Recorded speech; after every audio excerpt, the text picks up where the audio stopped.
এটা আপু আসছে। আসসালামু আলাইকুম আপু, আপনি না আমার কল দিচ্ছিলেন? ওয়ালাইকুম, আপনার নাম কি? আছি আলহামদুলিল্লাহ। নাম তাইফা। আচ্ছা এদিকে ফিরেন একটু, এদিকে আলো একটু কম, এই তুমি একটু যাও তো এদিকে। কি করেন? আমি সেলাই মেশিনে কাজ শিখছি। হ্যাঁ হ্যাঁ। আজকে 6 মাস যাবত শিখতেছি, এখন সম্পূর্ণ শিখা হয়েছে। এখন আমি যে সেলাই মেশিনটা কিনবো ওইটার প্রফিট হচ্ছে না। এখন আমার হাজবেন্ড অনেক ইয়াতে পড়ে গেছে। না আপনি ওই জন্য আমায় কল দিচ্ছেন তাই তো? আপনি মনে হয় আমার ফেসবুকে দেখছেন একটা আপুকে, মনে হয় আমার সেলাই মেশিন দিলাম না খাদিজাকে, ওর আপনি মনে হয় ওটা দেখছেন তাই তো না? দেখছি ওটাতে, ওইখান থেকে আমি আপনাকে নক দিছিলাম।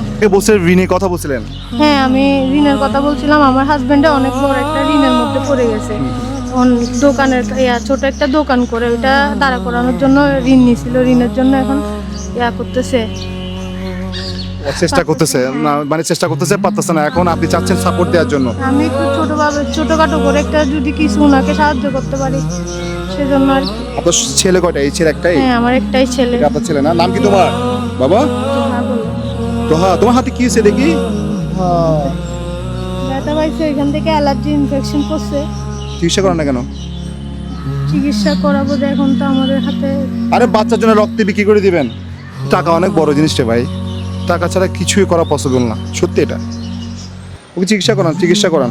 আচ্ছা আমি আপনাকে কি বিলিভ করতে পারি যে আপনি সেলাই মেশিনে কাজ শিখছেন এবং সেলাই মেশিনে কাজ করতে চাচ্ছেন? জি, বাসা কোথায় আপনার? আমার বাসা হলো মন্নাপাড়া। হাজবেন্ড কি করেন? আমার হাজবেন্ড ছোট ফ্ল্যাক্সি রোডের দোকান করে। আচ্ছা ফ্রেন্ডসদের দোকান করেন। অনেক মানে লোনে অবস্থা আপনার তো খুবই খারাপ তাই তো? জি জি। আচ্ছা এখন আপনি একটা সেলাই মেশিন চাচ্ছেন তাই তো? জি, একটা সেলাই মেশিন হলে আমার অনেক উপকার হবে। আপনারা যদি আমাকে একটু সাহায্য করতেন। আচ্ছা ভাই, আমার যারা শুভাকাঙ্ক্ষী আছে তাদেরকে অনুরোধ করতেছি, উনি একটা সেলাই মেশিন চাচ্ছে যেটা আপনারা খাদিজাকে দিয়েছেন। এইভাবে যদি ওনাকে একটা সেলাই মেশিন দেওয়া যায় হয়তো বা উনি স্বাবলম্বী হতে পারবে আর সংসারে একটুখানি সাপোর্ট দিতে পারবে। আমি মনে করি নামাজ কালাম পড়েন তো না? জি, আমি নামাজ পড়ি, কোরআন শরীফ পড়ি, রোজা সব। তাহলে মনে হচ্ছে উনি একদম ফরেস্টগার। ইনশাল্লাহ আমরা আল্লাহ যদি কবুল করে আপনার সেলাই মেশিনের ব্যবস্থা হবে। আর বাসায় বাজার সাথে আছে কি অবস্থা বলেন? আছে মোটামুটি। মোটামুটি না? আমি আপনাকে বলছিলাম বাজার কিনে নিয়ে আসবো কিনা, আপনি বলছেন না বাজার লাগবে না ভাইয়া। তারপরে আমি আপনাকে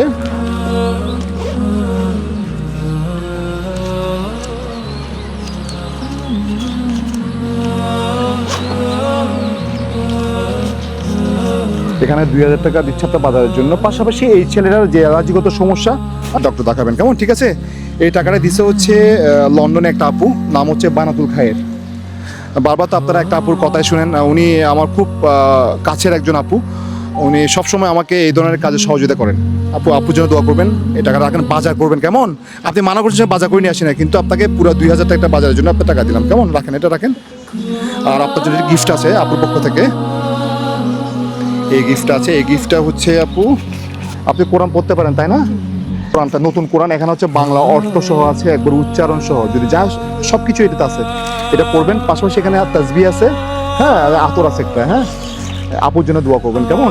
আল্লাহ, আমি আপুর জন্য দোয়া করি, আল্লাহ যেন ওনাকে নেক হায়াত দান করে, ওনাকে রহমত করুক, আল্লাহ ওনাকে দয়া করুক।